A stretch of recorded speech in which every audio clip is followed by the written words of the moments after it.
Naalala mo ba nung first time na na-hit ni Bitcoin yung 69K price? Today, Pangken, Bitcoin is back at 69K level. So it's a very important, very historic price level. 2021, so ito yung bang panahon na si Elon Musk ay pinaghaharian ang crypto, ang Bitcoin. So ngayon kasi si Trump, di ba kasi siya presidente ng Amerika.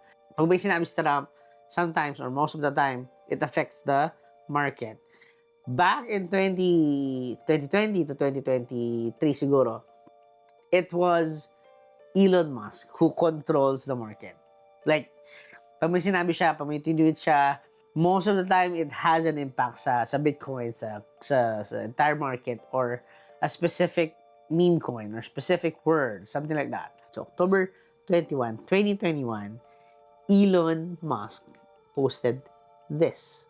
Yan. So, walang caption. Very cryptic. At a couple looking at the price at 69K. So, again, this is October 21.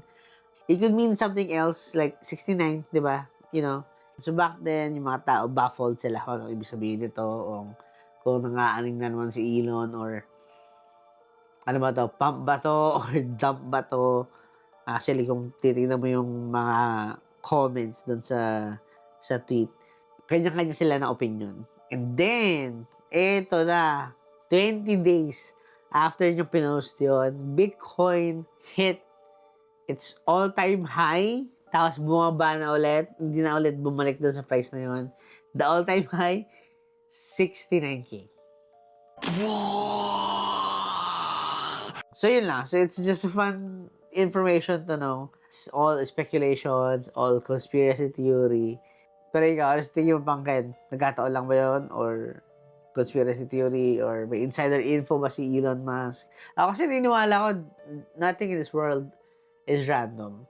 Pero stay tuned, Pangken, kasi next videos, pag-usapan natin kung ano yung TA ko ngayon kay Bitcoin. Saan na tayo papunta? Is it time to buy? Is it time to sell?